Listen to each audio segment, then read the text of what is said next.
How are you? Welcome. Thank you. We so appreciate you. We know this is a really busy time. It is my pleasure, and I'm kind of in awe at the number of folks on. It's really cool. It's actually it's very inspiring for me. So I'm happy to be here. Awesome. While we wait for Dean to get his camera on and join us on stage, we'll just start this dialogue with you.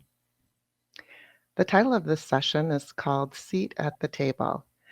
And we were in awe of your personal career trajectory. And it would be greatly appreciated if you could just tell us a little bit about the start of your career and how the MBA allowed you to achieve some of the things that you have achieved thus far.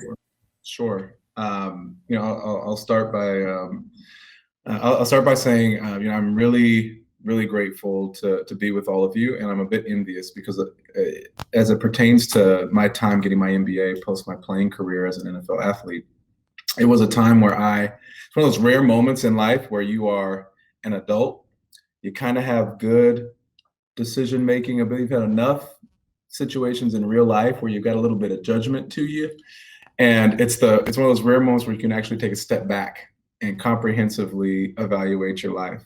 Look at it through a philosophic lens, a spiritual lens, a lens of purpose and mission. And those moments are rare because life is busy and you get in a grind. And for me, getting my MBA was a big shift after having been a professional athlete and done nothing but football for the better part of a decade to something different. It was a very necessary thing for me. And I learned more about myself. I had more deep conversations. I had more emotionally painful moments during that transition, but they were all very important for forming who I am now. So I'm very envious. And if you're not taking this moment to embrace some of that deeper thinking and all of that, I encourage you to, because you won't get it again for a while. So I think that you bring up a good point. So you leave college, you play in the NFL, and then you start a career at McKinsey in management consulting. Tell us a little bit about going from playing and the strategy involved there to business school. And then how did you land at McKinsey? And what did you find were some of the key success factors that allowed you to excel in that environment? Yeah, certainly. Well, there's a theme that sort of runs across all of my career moments, even before I knew I was making decisions based on that theme or that mission. But my dad was a civil rights activist turned insurance salesman and entrepreneur. My mom comes from a family with a lineage of civil rights activists, and they both just tried to grind out a life for me and my siblings where we could have bigger impact on the world, especially on behalf of marginalized communities. And they grinded it out so that our ceiling or their ceiling could be our floor. And they had a lens on finding what I'd call pockets of power or spheres of influence, that if we could enter those with the right mindset, with the right set of values, you could wield those platforms of influence for good, right? And that was a little bit of the methodology or the culture that I was raised in. And so as I looked even at opportunities leaving school, leaving where I grew up in Pomona, California, went to Diamond Bar High School, not far from. Oh, wow. Yeah. So I'm a Southern California kid. Even in leaving, I had the idea that I need to leave the area a little bit to grow and to experience different cultures across the US. I need to make sure that I go to a college football program that equally emphasizes academics as it does football. And those sorts of decisions were there early on, thinking about this idea of spheres of influence. And so during my time in the NFL, most of what I did is what I'd call in my off seasons was do-gooder work. We did anti-human trafficking advocacy. We helped start a charter school network. My wife led an inner city after school program where we adopted our 2 older daughters from. And so there's this do-gooder theme. And what I saw across it was really consistent. There are a lot of people like me who were bleeding heart do-gooders and cared a lot about particular cause in the world. And they were brilliant and they were innovative, but they were really, really terrible with money. Oh, yes. And the approach was, I'm going to blow a bunch of dollars and then I'm going to come back and ask these rich people for money. Right. And I thought, if I want to have impact in that space, I need to learn more about how this money thing works. And that, combined with my experience as a union rep for the Arizona Cardinals during the 2011 NFL lockout, made me realize that people who knew how to generate and distribute capital were the people that really set the agenda on anything that mattered. Whether it was a collective bargaining agreement, whether it was the agenda for a nonprofit, whether it was a political platform for a political party. It was driven by the people who generate and distribute capital. And that might seem like a cynical view, but I think it's reality. And so I said, I got to go to business school to learn from these greedy people. I'm going to learn about these greedy people problems, and then I'm going to go and do well with it. Well, when I got to business school, I discovered a couple of things. One, my theory was very much true. I felt like the influence was really in the capital markets and how capital is generated and distributed. And that's the way to impact. Economic growth is really social growth overall. Secondarily, I realized these greedy people problems were really interesting. And my inner nerd came alive. I learned how to code in R. I learned how to build cash flow statements and do valuation. And I just loved it. I loved it. I had suppressed my nerd for 7 years playing as a running back. And so it was just a wonderful experience to come back alive as an intellectual. And all of that made me realize, oh, shoot, I don't actually know what I want to be when I grow up. And so that's what I started with. Let me take this moment to actually assess my values, think about the impact I want to have on the world, and let things go from there. And so I ended at McKinsey for 2 reasons. One, because consulting is what you do when you don't know what you want to be when you grow up. And that's guilty. I was a consultant too. Great. And there's nothing wrong with that. There's nothing wrong with that. But that's truly why I took it. I was like, I need to continue this experience so that I can learn and figure out what I want to be when I grow up. Number 2, McKinsey was the only consulting firm that actually offered me. I interviewed with everybody. And I got the same feedback from every single firm. It was something like, we think you're really smart. You've got really great leadership chops. What you've been through as an NFL athlete and as a team captain and a union leader is really, really remarkable. And not a lot of people in business school or in business have that kind of leadership chops. But you're really raw. You don't speak the business language. And we think you're going to really struggle as a day one associate. For every consulting firm, that was a turn down, except McKinsey, which was an enthusiastic offer. And that's a little bit of McKinsey's culture. They believe that you can take raw talent, develop it through their people leadership and their investment in people, and create diamonds from the rough. All right. And so it was just the right fit for me. They took a flyer on me, and it worked. And what I discovered at McKinsey, like probably many people here, I'll do it for 2 years and figure out what's next. I stayed longer because I realized that my desire to find a platform of influence was very much met with a firm with that sort of global reach and that sort of global influence. For good, bad, or indifferent, consulting firms, and especially the big ones like that, have their hands in every challenging problem that's going on around the world, whether it's a social problem, an economic problem, or something. And if you are in that mix, you have, and especially if you're a partner, you have the ability. Oh, good. We finally got the dean. We got you. I don't know what happened, but I'm here. All right, I'll finish my sentence and then I'll get back over to you. No matter what the challenge is, if you are in the mix, and especially if you're a partner at one of these firms, you have the ability to shape things that are truly world-changing. And for me, I found a platform to do research on and speak on the racial wealth gap from an economic lens, from a capital markets lens.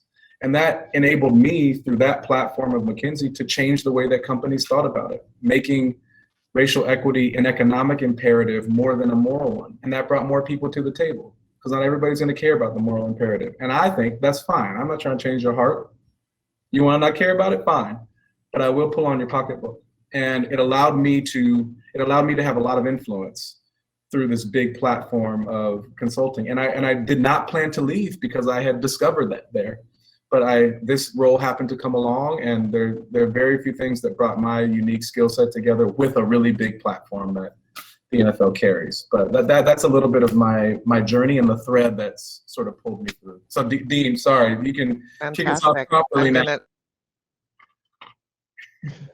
Hey, I don't know what was going on, but this is the last 12 months has all been about adaptation. So we will keep going and we will keep rolling.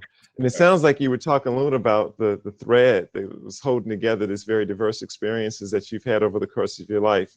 And I think maybe I might dive a little bit more into your current role, just so people have a better understanding of what you do as a president of an NFL team, and then what you draw upon in that role in terms of your education and other experiences. So maybe we can go there. Perfect. It's like you were in the whole conversation. That's perfect. So here at the Washington Football, there are 32 National Football League teams. They are all independent companies. No, there's no like entity that holds them all. The NFL league office itself is a nonprofit that actually functions as sort of a governance body that helps all 32 teams work together on cross-functional or on topics where it's important that we collaborate. But we're all independent companies. There are 32 of us, and each structure is different because they're actually not that big. They're big in their reach and their platform and their brand. They're not that big as companies. I think I have 250 full-time employees, 700 at the peak during the season with contingent workforce, including contracts. We get up to maybe about 1,500 at peak, right? So these are not massive companies, but just massive in their reach and their brand. And our structure is there's the owner suite of the team, which right now is in one family, Dan and Tanya Snyder. They are the owners of the team, and they function like the board of directors. And there are 2 reports into the board of directors. There is the head coach, Ron Rivera, who oversees all things football, and the draft room is right here next to me, and they are abuzz right now with activity on the final day of the draft. And then and the way I describe coach's role is he is responsible for wins and losses, points on the board, first downs and touchdowns. Everything that happens between the lines of the field that I'm looking at here is him. Anything that happens outside those lines, and including the quality of the grass that they're playing on, falls into my bucket.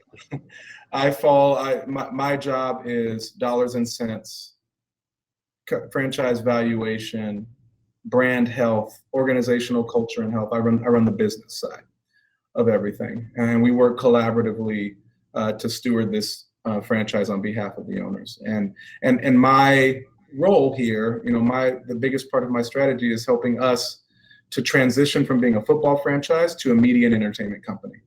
And that involves not only shoring up our core business and becoming best in class within the NFL or within sports more broadly, but also thinking about all the other business lines that we can develop over the next several years, especially as we go through a rebrand, especially as we look at a new venue and home here in the DC, Maryland, Virginia area. I expect us to be several businesses at the scale of our football businesses in 5 to 7 years. And that's a little bit of what my role is here. That sounds like the perfect outcome of an MBA degree. Listening to you. You could not describe a job description more appropriate for an MBA graduate, I think, than what you just described. And it's fantastic that you've been able to have that type of influence in that particular role and use your skill set. And, obviously, Jason, your capabilities as a leader, your capabilities in terms of your technical skill, all of those are phenomenal. And then, of course, you yourself have a unique background, and you being in that role as the first Black individual to have a role like that in the NFL carries with it even greater importance in a different type of way. And, I think that's always an interesting thing. And, this issue of representation, discrimination, inequality, harassment, and these are all things that organizations have been dealing with quite overtly over the last 12 months or so. And this is an issue I know that's particularly relevant in the Washington football team. Mm-hmm. And I know you've talked about this, and the team itself has had to think very clearly in a very public manner about that. Yeah. And so as you think about your commercial goals that you have as an entity, which you just described, and also thinking about the context that all organizations, but particularly yours, are in right now, mm-hmm. how are you navigating your organization through that domain? And what does that require from you as a leader, particularly given your particular situation? Yeah, I'll talk about sort of my first time here, my first couple months here, and what was important around these issues and what we needed to do as an organization. And then I can talk about more broadly how I see the value of these growing the business, or any business, but in particular ours. But I walked into an organization that had a patchy history of creating a healthy work environment for everybody generally, but in particularly for underrepresented groups, right?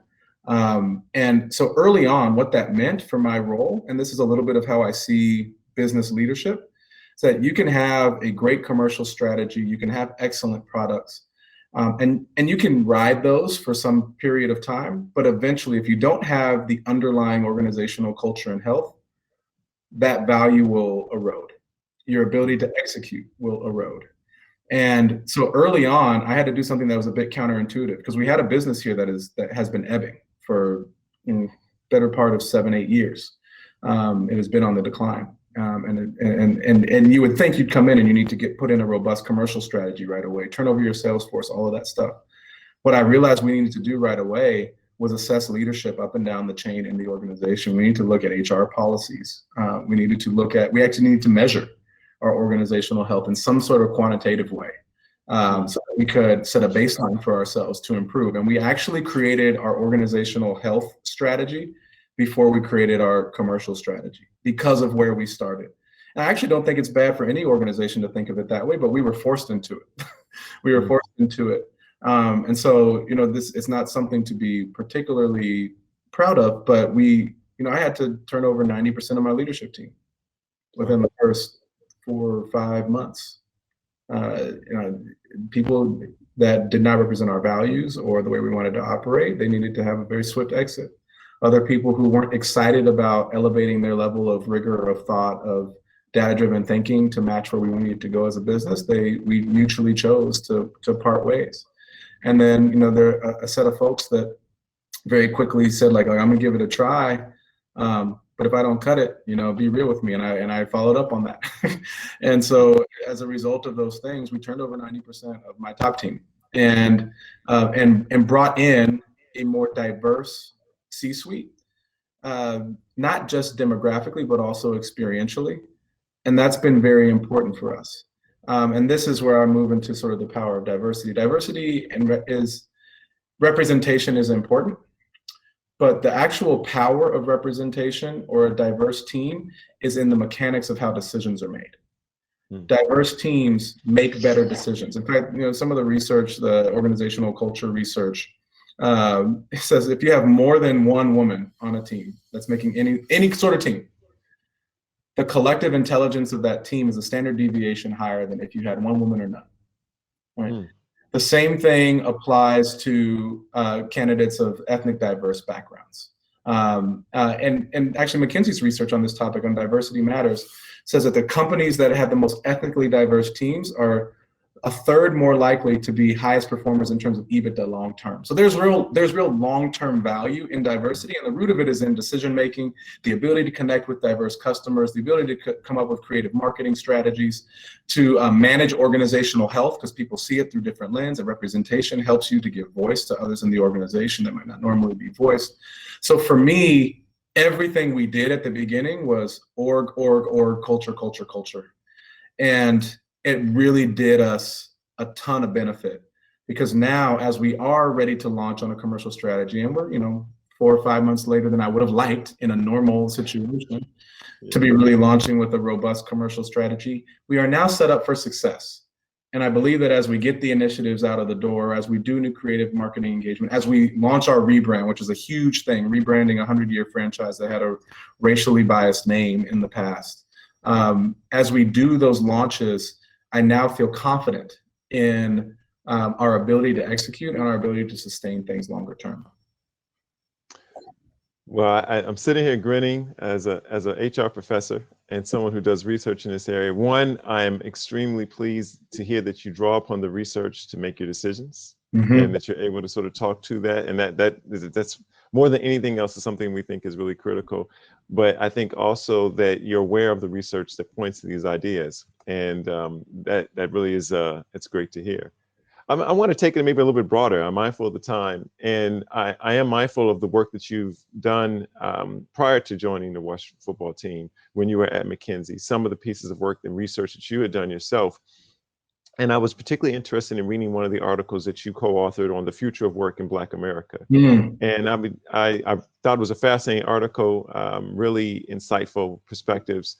And I was wondering if you might be willing to share with the audience some of the key aspects of that paper and the types of things that you think are needed to drive increased economic and social outcome for Black America. And I think the context of that paper now can never be more timely than it is right now. Yeah, I'll speak on that, and I'll tie it to actually why I took this role and bring it full circle, because I think the two are linked. The foundational report that I led with another set of economists at McKinsey, called the Economic Impact of the Racial Wealth Gap, basically found that if you close the racial wealth gap between Black and white folks in America, it's worth $1 to $1.5 trillion to the U.S. economy annually. That's 6% of GDP. That's larger than any of the last 4 economic expansions in the U.S., including the tech boom of the 90s. And the whole point of that article was to say this is an economic imperative and not a moral one. So even if you don't give a damn about Black folks every day, you should care about this, because you are losing money as a corporation, as a small business, as whatever it is, because this racial wealth gap exists. And then building on that, we wanted to go into these different aspects of how the racial wealth gap manifests. And one of the ones that I was most interested in, especially because I led the operations, a big part of the operations practice at McKinsey. So I led what we call corporate and business functions, but it's basically all your back office operations. HR, finance, IT, all that stuff is what I did at McKinsey. And those are the places where we were actively working on automation, right? We were actively helping people move into the fourth industrial revolution, automating your back office, finding those efficiencies to reinvest in the business. And so here I am in parallel doing this work, but also recognizing, as I'm starting to do this research, that Black and brown people are disproportionately represented in entry-level jobs, on jobs with lower bars on higher education requirements, all the things that are more susceptible to automation. And so when we did our research, we wanted to see what this actually looked like. And when we got underneath it, we found that Black Americans were 10%, 15% more likely to be in jobs that were heavily automated. And so what that meant, as the fourth industrial revolution takes hold, and it is accelerated during COVID, right? All automation, digitization is accelerated during this period of the pandemic. The job loss was going to be substantially greater on Black America, to the tune of hundreds of thousands of jobs. That if you took a proportional view, hundreds of thousands more jobs than would be lost if there was parity with white America. And actually the number was worse for Latinx population in the US. They were even more disproportionately represented in heavily automatable roles.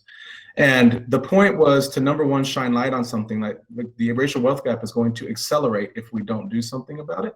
And then to, propose different solutions that can be put in place. And then me as an employer now, it's on me to actually do some of those, now that I'm not the consultant suggesting things.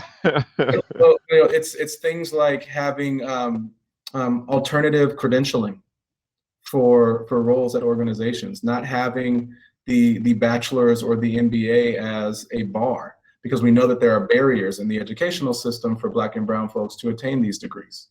It is thinking through access to credit and finding alternative forms of assessing credit, because there are banking deserts, there's lack of access to traditional banking systems. How do you look at things like heating bill payments and water bill payments and things like that as proxies for credit worthiness that are more applicable to Black and brown communities and allow people to get access to capital that way? How do you look at entrepreneurship as a driver of economic equity?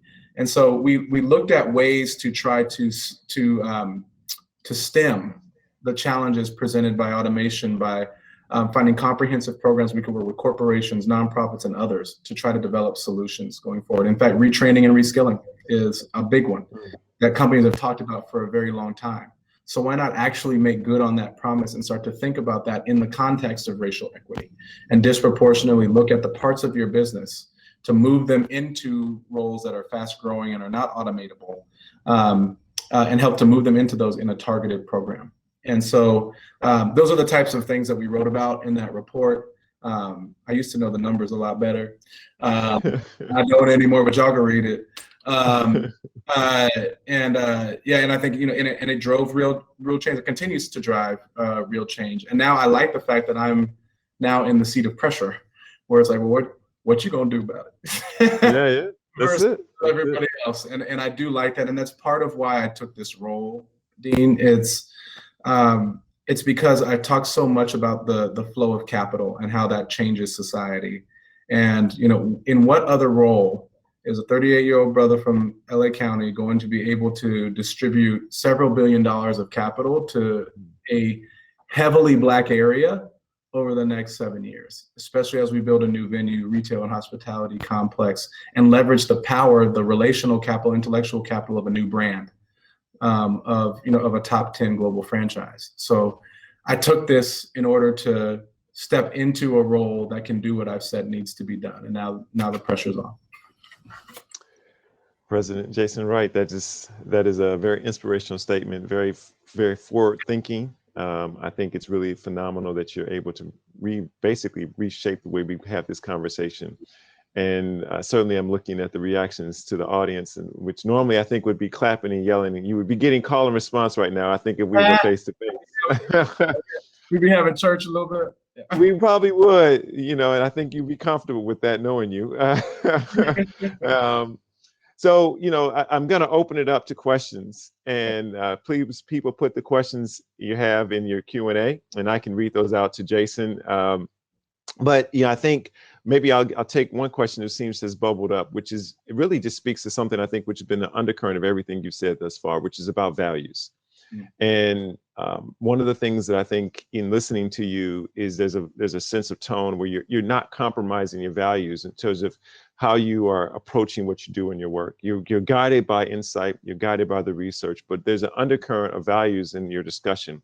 And I might want to, in an environment that you're in, and the environments that you've been in, how have you drawn upon your values to help you deal with the challenging decisions that you've described, even in our brief conversation? What is for you? And I think that's important for people in the audience to hear. Yes, and I think this is a really good conversation, and one I like having, because as much as we like to talk about values in terms of black and white, right or wrong, I don't think that's the pragmatic lens of how it works as a chief executive or anybody making business decisions. And I'll share this both from a personal perspective and an organizational perspective. I think it's really important that we as individuals and we as companies decide what our values are, but they have to be narrow. They have to be very specific, and you have to define them in terms of actions. It can't be sort of a broad mission statement or a set of things that we stand for integrity, and we run a business in an integrous way, blah, blah, blah. People need to understand what that means, and they need to have a guide for how that affects their daily decisions. And I think for me, both as an individual and as a company, it has made me say, what are the things that we actually cannot compromise on? And then what are the things that are good? But occasionally, in order to keep the main thing, we're going to have to play in the gray area on. And it should never be corruption. It should never be ethical. It should never be breaking the law, right? Those things are always out. Those things are always out. But beyond that, I think every company needs to know what they care about. And I know for me personally, it's around equity in society. And it's about making decisions that are equitable for folks. And that's the place where I'm not going to compromise, right? But there are things on the periphery of that where it's like, okay, I might not be able to, for example, I'll use a personal example. I think people talk a lot about bringing your full self to work and being able to bring who you are at home to the workplace. I don't believe that. Even the way I'm talking to y'all here now is different than I would speak meeting potential sponsors for the first time. Call it code switching, call it whatever you'd like. I think that is a skill that is necessary. I don't buy the idea that you shouldn't have to do that, because that adaptability is actually a skill set that's incredibly important. And you can still bring the best of your culture, your mindset, and all of those things, but also for a moment conforming in a way that you might not prefer to. I think those compromises have to be made in order to achieve your main goal. So yeah, I might come differently to a first conversation. For example, I'm leading this inclusive growth strategy for the Greater Washington Partnership, which is a very influential set of businesses here in Washington, D.C. area. And the first time I came to that board, I wasn't in there talking about how racist they were or how they didn't have representative membership on their board and how they had disinvested in this community or otherwise. Those things might have been true. Not worth me saying and keeping it that 100 with them on day one. It was more about affirming their desire to do something, engaging them on some of the research, restating the economic impact, and seeing what authority, autonomy they would give me and anyone else they asked to lead this committee and this work, what sort of resources they would give us and how we would be able to shape things versus it being a figurehead thing. Those are the things that I cared to have in that conversation. I didn't need to have all the other stuff. The other stuff would have been a 100% honest conversation. Instead, we had a 70% honest conversation, and it moved the ball forward in the way that we'd want. And I think I'm finding that folks coming in, there's more of a desire to, I think, be a bit bolder, and that's fine. We all need to be pushed that way. Maybe I'm too old school, but I do think the art of compromise is really important. And to be anchored in the values that matter most, do not compromise on those, and be willing to give in the other areas is a trade-off that only each of us can make as individuals, but I think needs to be thought through. So I don't know if that answers your question, but that's sort of what popped to mind for me. Yeah, no, that's great. That's fantastic. So let me look and see what we got in the, we have a few questions that popped up in the Q&A. We have a question from Jennifer around how did you develop your business language skills? And I think this is maybe in terms of how you are able to frame your ideas with certain perspectives and frameworks. What's your thoughts on that? And what advice would you give people in the audience? Well, that's a good question. And first of all, there's a compliment there, so thank you, because I sure still don't think of myself speaking that way. I still think of myself as the very raw post NFL career guy. The biggest piece of advice I can give on that is to ask questions. I think we get stuck when we don't actually understand things, but then we don't ask. And I think this happens disproportionately to women, minorities, anybody from a underrepresented group. Like, we have a little bit of we want to look like we know what we're talking about before we do, because in the back of your mind, you're like, people expect me to not be as smart, or people expect this or that. And so the imposter syndrome tends to be even more acute for us. And I've experienced that for sure. And I had the football thing too. Like, they think I'm a dumb jock, plus I'm Black, I want to be able to sound right. But I think the thing that I realized early on is that if I didn't ask what I thought was the dumb question, I was just going to stay dumb. And eventually I was not going to be able to communicate in the way I wanted. And so once I got over that bit of fear, I just started raising my hand and asking the question that maybe I was afraid to ask before. Hey, you use this word, what does that mean exactly? And what I found is usually 3 or 4 other people in the room didn't know what that meant either. Yeah. Right? That it brought clarity to them, and they don't want to admit it afterwards. They'd be like, oh, I'm so glad you asked that. Like, it happened a bunch. It actually happened a bunch in business school. People be like, I'm so glad you asked that in class, because I didn't know what they were talking about. Like that, I would encourage folks to be a bit more transparent, because it actually ends up being endearing to folks that are good people leaders. People who are crappy people leaders are not going to care anyway, and they're going to think badly of you no matter what. But you don't need them. You don't need to fool with them anyway. People who are good people leaders, who are willing to take people under their wings, they see that as a signal of someone who is a perpetual learner, someone who's growth-oriented in their mindset. And those sort of questions draw people to you. And then it allows you to do something really important, and that is, at the right time, make the explicit ask of them to be a mentor, and more importantly, a sponsor to you. Like, hey, I'm asking these questions. You see I have areas to grow. I want to be this in X number of months or years. Can you help me get there? You see where I'm at. You hear my questions. Can you help me? I think it opens the door for those conversations with great people leaders. So I would say be unafraid to ask questions that you might think make you look dumb or otherwise, because at minimum, you won't be done anymore. At max, you create some allies for yourself. No, that's a great answer. I think as a leader, creating that space for people to experiment and step out is critical. Yeah, it's not just great for the individuals, but also great for the organization as well. Yeah, that's right. So some other questions. We'll change speeds a little bit, and we'll talk about digital and a digital strategy and digital technology. And what does that actually mean? You talked a lot about transitioning from being, say, a football team or sports team to more of a media entertainment company.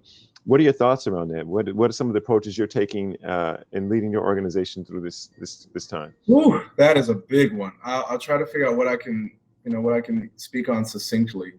But I think in general, any heavily consumer-facing industry, and especially ours, which is driven by television broadcast and engaging with media, it is now an inherently digital organization because of the way that we all engage media now and gather our information, from sports to politics to standard news. Everything has shifted from a few power players in broadcast to a very democratized set of digital platforms, some for good, some for evil in the world, right?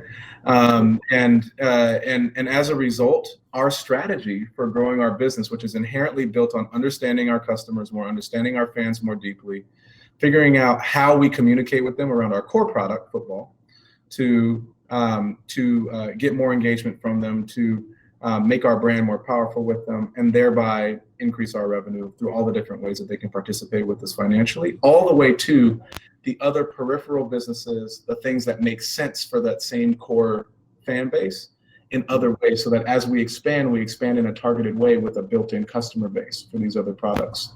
So as we think about a new venue and having a 250-day-a-year live events business, not just a place where the team can play. As we think about that, how do we understand our core customer base and the types of things that they are going to outside of football? And that is inherently a digital strategy, because not all of those things are necessarily in person.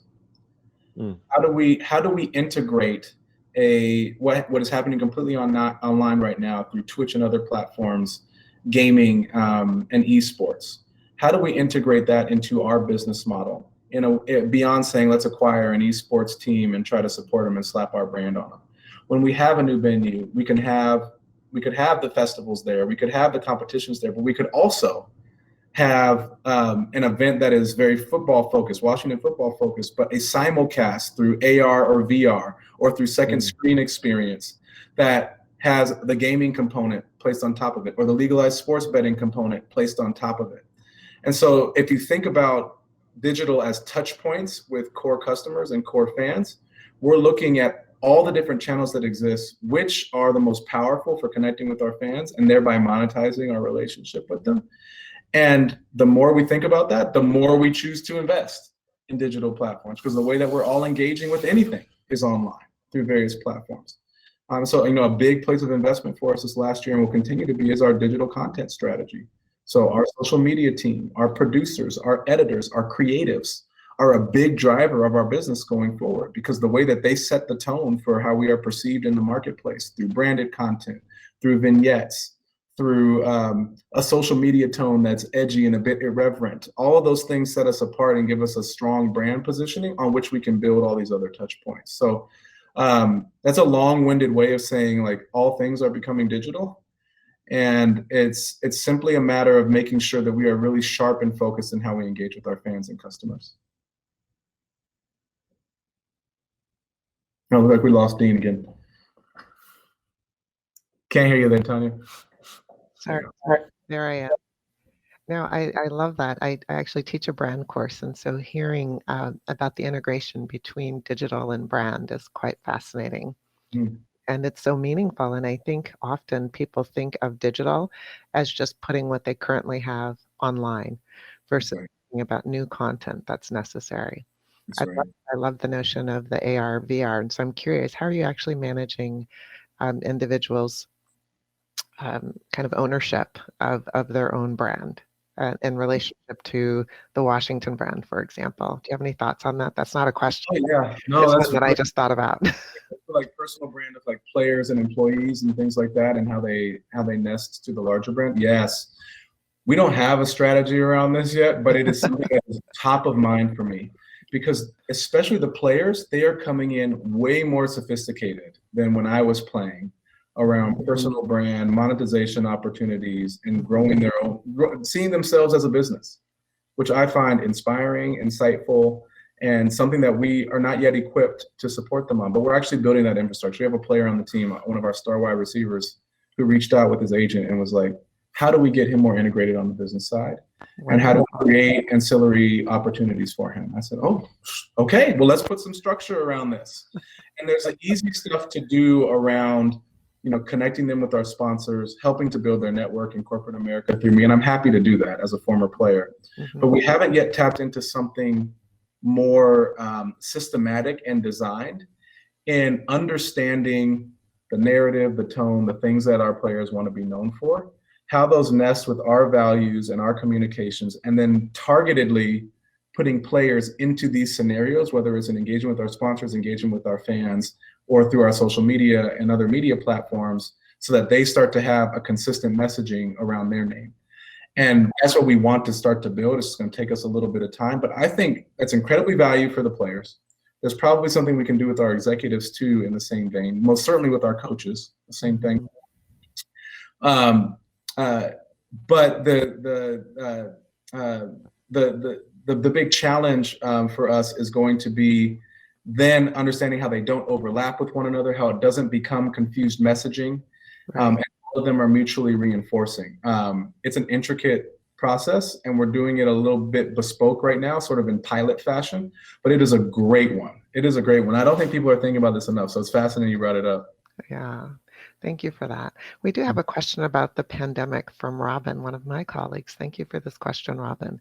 And it's focused on the what expectations you have about the pandemic and what you expect will happen to the football experience post-pandemic. You've already talked about how sports generally is moving into broader entertainment space. But what do you imagine might we keep post-pandemic, and what new opportunities might be possible? Great question. So knock on wood, we should be back. I fully expect us to be back this fall.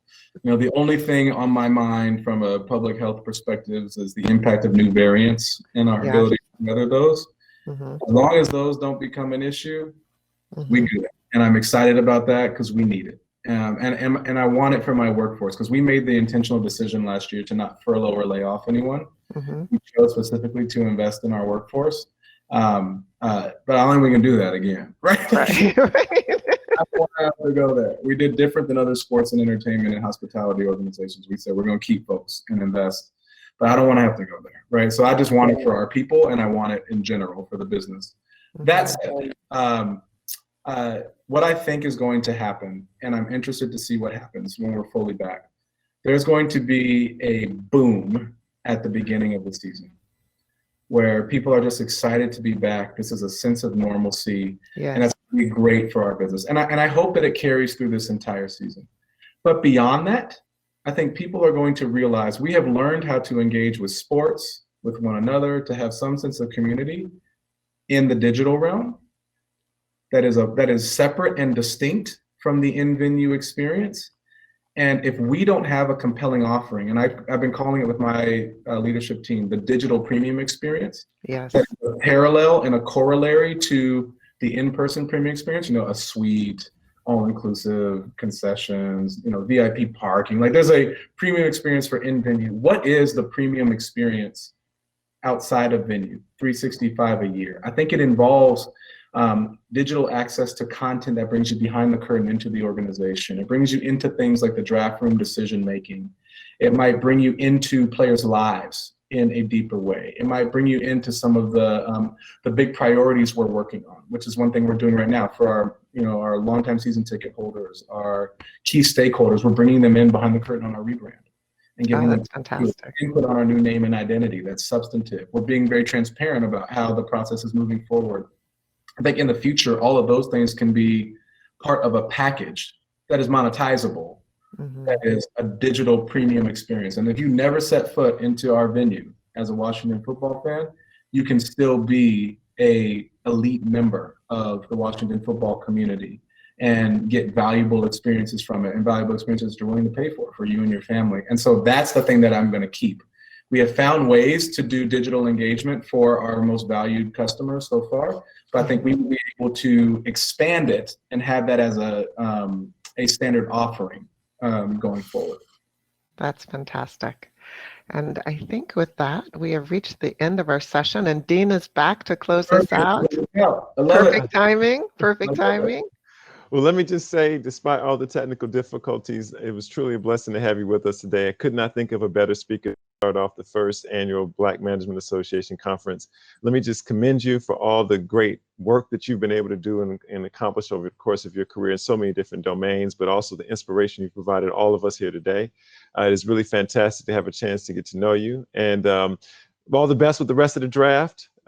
Here's to having the Washington football team, be in the playoffs and have all the success associated with that. Certainly, you got a bunch of fans this day because of your time that you've taken with us. So, Jason, we really appreciate it. Everyone, please show your appreciation for Jason Wright. And Jason, enjoy the rest of your day. Thank you so much.